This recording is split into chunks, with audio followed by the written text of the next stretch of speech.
26 ಮಧ್ಯದಲ್ಲಿ ಸಂತೋಷ್ ಕುಮಾರ್ ಅನ್ನೋರಿಗೆ ಸೇರಿರುವಂತಹ ಒಂದು paint godown, ಅಲ್ಲಿಂದ ಪೇಂಟ್ ಬಾಕ್ಸ್ಗಳು ಥೆಫ್ಟ್ ಆಗಿದೆ ಅಂತ ಹೇಳಿಬಿಟ್ಟು ಒಂದು ಕಂಪ್ಲೇಂಟ್ ಬರುತ್ತೆ ಸಂತೋಷ್ ಕುಮಾರ್ ಅವರಿಂದ. ಅದನ್ನು ಆಧರಿಸಿ ಒಂದು ಪ್ರಕರಣ ನಮ್ಮ ಬ್ರೂಸ್ಪೇಟೆ ಪೊಲೀಸ್ ಠಾಣೆಯಲ್ಲಿ 306 BNS ಅಡಿಯಲ್ಲಿ ದಾಖಲಿಸಲಾಗ್ತದೆ.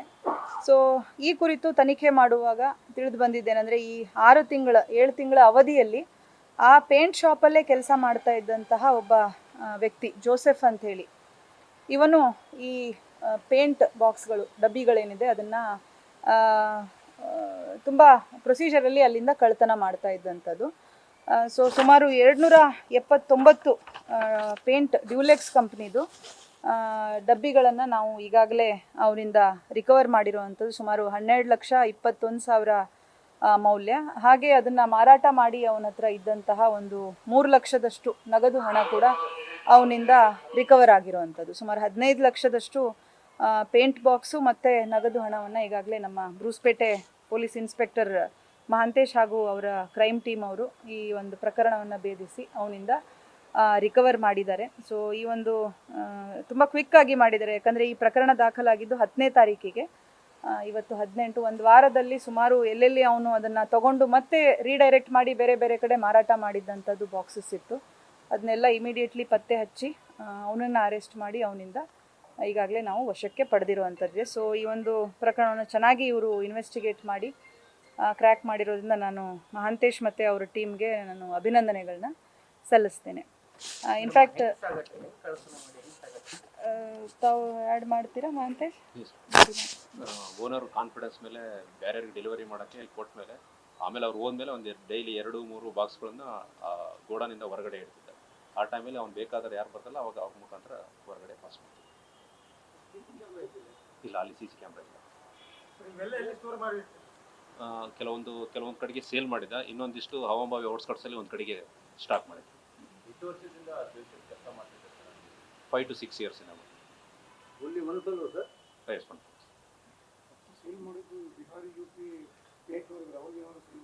ಇಲ್ಲ ಆ ಥರದಿನೂ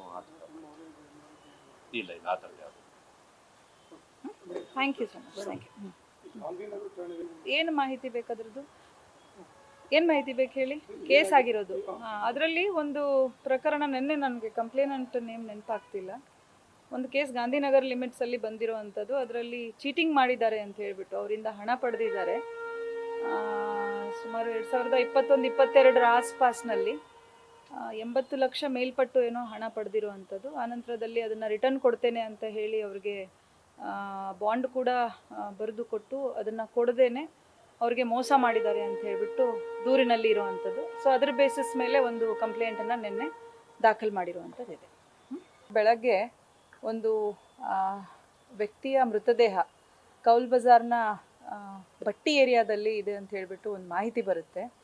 ERSSಗೆ ಬಂದಿದ್ದು ಕೌಲ್ ಬಜಾರ್ ಪೊಲೀಸ್ ಸ್ಟೇಷನ್ನಿಂದ ಇಮಿಡಿಯೇಟಾಗಿ ಆಫೀಸರ್ಸು ಸ್ಪಾಟ್ಗೆ ಹೋಗ್ತಾರೆ. ಅಲ್ಲಿ ತಿಳಿದು ಬಂದಿದ್ದೇನಂತಂದರೆ, ಒಬ್ಬ ವ್ಯಕ್ತಿ ಸುಮಾರು 21 ವರ್ಷ ವಯಸ್ಸು, ಅವನು ಮೃತದೇಹ ನಬಿ ರಸೂಲ್ ಅಂತ ಹೇಳಿಬಿಟ್ಟು ಅವನ ಮೃತದೇಹ ಅದು. ಸೊ ಈ ಕುರಿತು ಅವನ ಅಣ್ಣ ಠಾಣೆಗೆ ಬಂದು ದೂರನ್ನು ದಾಖಲಿಸ್ತಾರೆ. ಇದನ್ನು ಕೌಲ್ ಬಜಾರ್ ಪೊಲೀಸ್ ಸ್ಟೇಷನಲ್ಲಿ 137/26 ಅಡಿಯಲ್ಲಿ ನಿನ್ನೆ ಬೆಳಗ್ಗೆ ಅಂಡರ್ 103 ಸಬ್ಸೆಕ್ಷನ್ 1 BNS ಅಲ್ಲಿ ಪ್ರಕರಣವನ್ನು ದಾಖಲಿಸಲಾಗ್ತದೆ. ಸೊ ಈ ದೂರನ್ನು ದಾಖಲಿಸ್ಕೊಂಡು ತನಿಖೆಯನ್ನು ಕೈಗೊಂಡಾಗ ಈ ನಬಿ ರಸೂಲ್ ಅಂತ ಏನಿದ್ದಾನೆ, ಇವನು 21 ವರ್ಷ ವಯಸ್ಸು, ಭಟ್ಟಿ ಏರಿಯಾದಲ್ಲೇ ಅವನ ವಾಸ.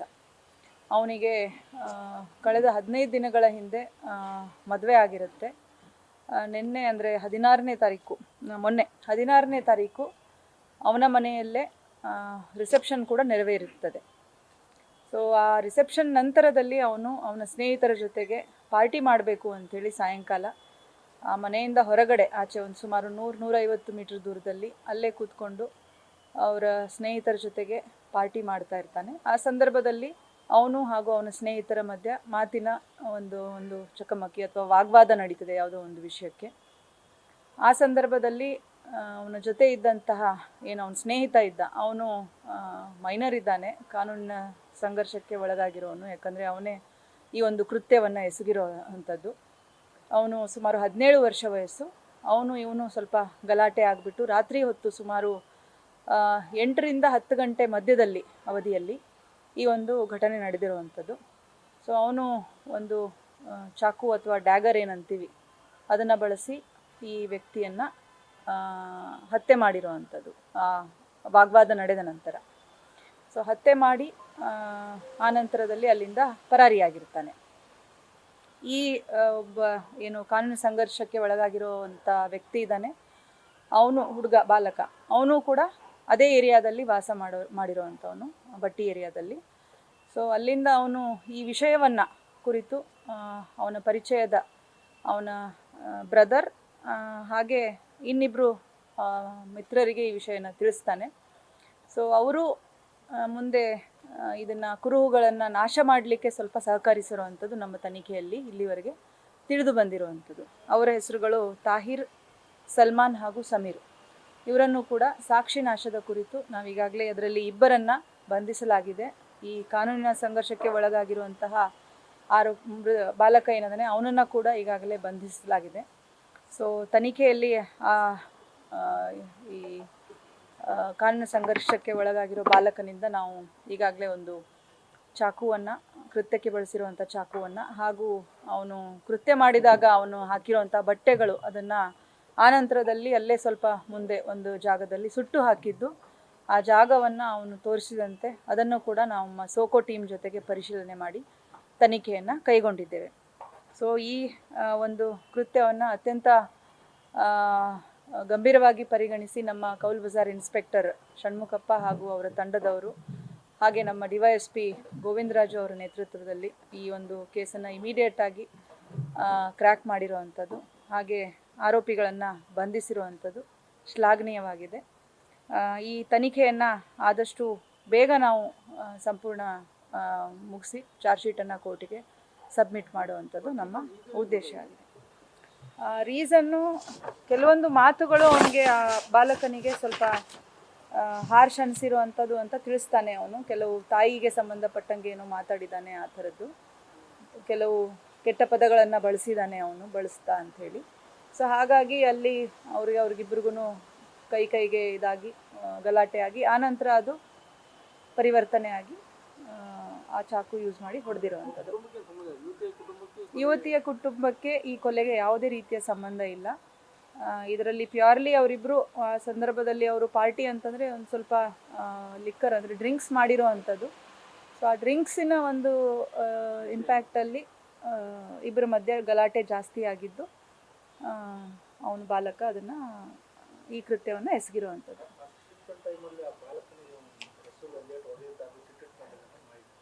ಅಂದರೆ ಅದೇ ಸಿಟ್ಟಂತಂದರೆ ಅದೇ ಸಂದರ್ಭದಲ್ಲೇ, ಮತ್ತೆ ಯಾವಾಗ ಆಗಿರೋದಲ್ಲ, ಅದೇ ಸಂದರ್ಭದಲ್ಲೇ. ಯಾಕಂದರೆ ಮೊದಲಿಂದಲೂ ಅವರು ಪರಿಚಿತರೇ, ಫ್ರೆಂಡ್ಸ್ ಅಂತಲೇ ಇದ್ದಿದ್ದು. ಅವರು ಈ ಯಾರಿದ್ದಾನೆ ಹುಡುಗ, ಅವನನ್ನು ಕರೆಸ್ಕೊಂಡು ಪಾರ್ಟಿ ಮಾಡೋಣ ಅಂತಲೇ ಕೂತಿದ್ದು.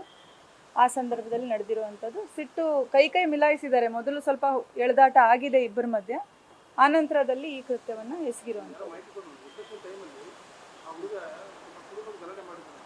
ಯಾರು?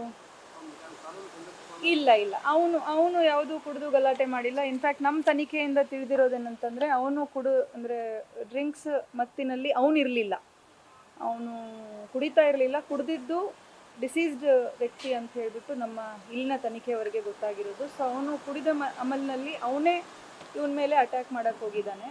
ಆ ನಂತರ ವಾಪಸ್ ಆ ಹುಡುಗ ಈ ಕೃತ್ಯವನ್ನು ಎಸಗಿರುವಂಥದ್ದು.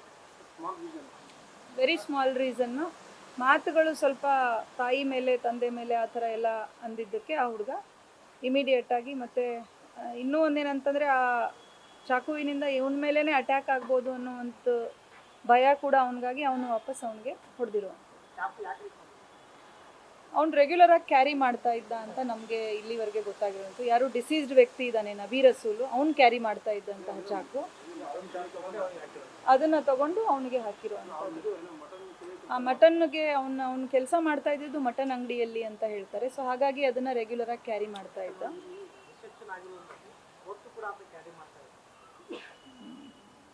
ಅದೀಗ ತಿಳ್ಕೊಳ್ಬೇಕಾಗ್ತದೆ. ಬಟ್ ಅವ್ನು ರೆಗ್ಯುಲರಾಗಿ ಕ್ಯಾರಿ ಮಾಡ್ತಾ ಇದ್ದಂತ ಅಂತ ಹೇಳ್ಬಿಟ್ಟು, ಯಾಕಂದರೆ ಅವ್ನು ಮೇನ್ಲಿ ಇದ್ದಿದ್ದೆ ಅದೇ ಮಟನ್ ಅಂಗಡಿಯಲ್ಲಿ ಕೆಲಸ ಮಾಡ್ತಾ ಇದ್ದದ್ರಿಂದ ಅವನ ಜೊತೆಗೆ ಯಾವಾಗಲೂ ಅದು ಇರ್ತಿತ್ತು ಅಂತ ಹೇಳ್ತಾರೆ. ಸೊ ಅದರ ಪ್ರಕಾರ ಅವನು ಅವತ್ತು ಇಟ್ಕೊಂಡಿದ್ದ. ಅನಂತರದಲ್ಲಿ ಅದೇ ಚಾಕುವನ್ನ ಈ ಕೃತ್ಯಕ್ಕೆ ಈ ಬಾಲಕ ಯೂಸ್ ಮಾಡಿದ್ದಾನೆ. ಈ ಹುಡುಗನ ಮೇಲೆ ಯಾವುದೇ ಕೇಸಸ್ ಇಲ್ಲ.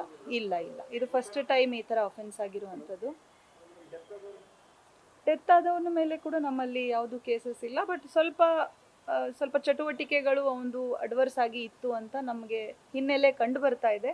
ಬಟ್ ಈ ಕುರಿತು ಯಾವುದೇ ಪೊಲೀಸ್ ಠಾಣೆಯಲ್ಲಿ ಯಾವುದು ದೂರುಗಳು ಆಗಲಿ ಪ್ರಕರಣಗಳು ಆಗಲಿ ದಾಖಲಾಗಿಲ್ಲ. ಈಗ ಅವರು ಕುಟುಂಬಸ್ಥರು ಹೇಳ್ತಾ ಇದ್ದಾರೆ ಮೇಡಮ್, ಅವ್ರು ಯಾರೋ ಅವ್ರ ತಾಯಿ ಸಂಬಂಧಿಕರು ಯಾರೋ ಅದರ ಹುಡುಗಿ ತಾಯಿ ಸಂಬಂಧಿಕರು ಅಥವಾ ಯಾರೋ ಪರಿಚಯಸ್ಥರು ಅವ್ರಿಗೆ ಆ ಹುಡುಗಿ ಬೆದರಿಕೆ ಆಗ್ತಾ ಇದ್ರು, ಹಾಗಾಗಿ ಫೋನ್ ಮಾಡಿ ಅಂತ ಅವ್ರು ಹೇಳ್ತಾ ಇದ್ರು. ಯಾರಿಗೆ? ಹುಡುಗ ಅಂದ್ರೆ ಈ ಅದು ಇರಬಹುದು. ಬ್ಯಾಕ್ ಗ್ರೌಂಡ್ ಏನಿದೆ ಗೊತ್ತಿಲ್ಲ. ಬಟ್ ಈ ಕೃತ್ಯದಲ್ಲಿ ಅವರ ಇನ್ವಾಲ್ವ್ಮೆಂಟ್, ಅವ್ರ ಪಾತ್ರ ಯಾವುದು ಕೂಡ ನಮಗೆ ಕಂಡು ಬಂದಿಲ್ಲ. ಅದಿಲ್ಲ ಕೂಡ. ಈ ಕೃತ್ಯದಲ್ಲಿ ಅವ್ರದ್ದು ಇನ್ವಾಲ್ವ್ಮೆಂಟ್ ಇಲ್ಲ. ಅದು ವಿಷಯಗಳು ಆ ಮದುವೆ ಬಗ್ಗೆ ಅವ್ರಿಗೆ ಕೆಲವು ಮಾತು ಇತ್ತಂತ ಅನ್ಸುತ್ತೆ. ಬಟ್ ಈ ಮದುವೆಗೆ ಸಂಬಂಧಪಟ್ಟಂತೆ ಆಗಿರೋ ಕೃತ್ಯ ಅಲ್ಲ ಇದು.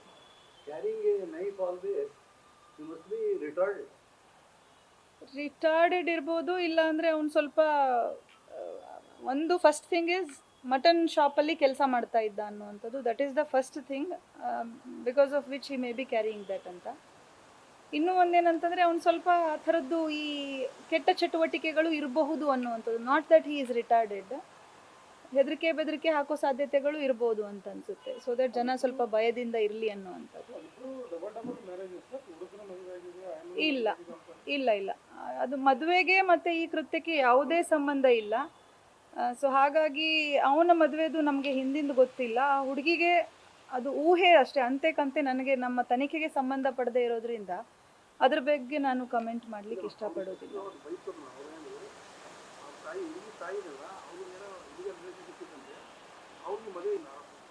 ಇಲ್ಲ, ಈ ಪ್ಯೂರ್ಲಿ ಇದು ಯಾವುದು ಬ್ಯಾಕ್ಗ್ರೌಂಡಲ್ಲಿ ಇದ್ಕೊಂಡಾಗಿರುವಂಥದ್ದಿಲ್ಲ. ಹಾಗೇನಾದರೂ ಇದ್ದಿದ್ರೆ ಪ್ರಿಪ್ರೇಷನ್ ಇರ್ತಿತ್ತು, ಪ್ಲ್ಯಾನಿಂಗ್ ಇರ್ತಿತ್ತು. ಮನೆ ಪಕ್ಕದಲ್ಲೇ ಆಗುವಂಥ ಸಾಧ್ಯತೆ ಇರ್ತಿರ್ಲಿಲ್ಲ. ಅಲ್ಲಿ ಕೂತು ಕುಡಿಯೋ, ಯಾಕಂದರೆ ನಾವು ಅಲ್ಲಿ ತನಿಖೆ ಮಾಡುವಾಗ ಸೋಕೋಟು ಟೀಮ್ ಕೂಡ ವೆರಿಫೈ ಮಾಡಿದೆ. ಅಲ್ಲಿ ಆ ಡ್ರಿಂಕ್ಸ್ ಮಾಡಿರೋವಂಥದ್ದು ಮತ್ತು ಈ ಸಿಗರೇಟ್ ಸೇದಿರೋದು, ಪಾನ್ ತಿಂದಿರೋದು ಅವೆಲ್ಲ ಕುರುಹುಗಳಲ್ಲಿದೆ. ಸೊ ಅವರು ಪ್ಯೂರ್ಲಿ ಅಲ್ಲಿ ಪಾರ್ಟಿ ಮಾಡ್ಕೊಂಡು ಕೂತದ್ದಂಥವ್ರು, ಅಲ್ಲಿ ನಡೆದಿರೋವಂಥ ಕೃತ್ಯ. ಹಾಗೇನಾದರೂ ಇದ್ದರೆ ಬೇರೆ ಎಲ್ಲೋ ಮಾಡಿಬಿಡ್ತಿದ್ರು, ಅಷ್ಟು ಪ್ಲ್ಯಾನಿಂಗ್ ಇರ್ತಿತ್ತು ಅಂತಂದರೆ. ಅವನಿಗೆ ಎದೆ ಮೇಲೆ 2-3 ಕಡೆ ಸ್ಟ್ಯಾಬ್ ವುಂಡ್ಸ್ ಇದೆ, ಹೊಟ್ಟೆ ಭಾಗದಲ್ಲಿದೆ, ಆಮೇಲೆ ಬೆನ್ನಿನ ಭಾಗದಲ್ಲಿ ಕೂಡ ಇದೆ. ಅದೇ ಚಾಕು ತೊಗೊಂಡು ಹಾಕಿರೋದು. ಹೌದೌದು, ಮನೆ ಪಕ್ಕದಲ್ಲೇ ಇರುವಂಥದ್ದು. ಆ ಹುಡುಗನ ಮನೆಯಿಂದ ಒಂದು 100 ಮೀಟರ್ ದೂರದಲ್ಲೇ ಈ ಜಾಗ ಇರುವಂಥದ್ದು. ಅಲ್ಲೇ ರೆಗ್ಯುಲರ್ ಕೂತ್ಕೊಂಡು ಮಾತಾಡ್ತಿರ್ತಾರೆ ಅಂತ ಅವನು. ಮತ್ತು ಇನ್ನೂ ಒಂದೇನಂತಂದರೆ ನಾವು ಫೋನ್ ರೆಕಾರ್ಡ್ಸ್ ಕೂಡ ವೆರಿಫೈ ಮಾಡಿದ್ದೀವಿ. ಅದರಲ್ಲಿ ಕೂಡ ಅವ್ನು ನಾರ್ಮಲ್ ವೇಯಲ್ಲೇ ಅವನಿಗೆ ಕರೆದು ಭೇಟಿಯಾಗಿ ಪಾರ್ಟಿ ಮಾಡೋದಕ್ಕೆ ಕೂತಿದ್ದಾರೆ. ಹಾಗಾಗಿ ಪ್ರಿಪ್ರೇಷನ್ ಇದ್ದರೆ ಇದು ಯಾವುದೂ ನಮಗೆ ಇರ್ತಿರ್ಲಿಲ್ಲ. ಸೊ ಪ್ರಿಪ್ರೇಷನ್ ಯಾವುದೂ ಇಲ್ಲ ಇದರಲ್ಲಿ. ಇನ್ನೊಂದು ಕೇಸದ್ದು ನಮ್ಮ ಬ್ರೂಸ್ಪೇಟೆ ಕೋ ಅಕ್ಯೂಸ್ಡ್ ಅವನು ತಾಹಿರ್ ಅಂತ ಹೇಳಿದ್ನಲ್ಲ, ಅವನು ಕೋ ಅಕ್ಯೂಸ್ಡ್.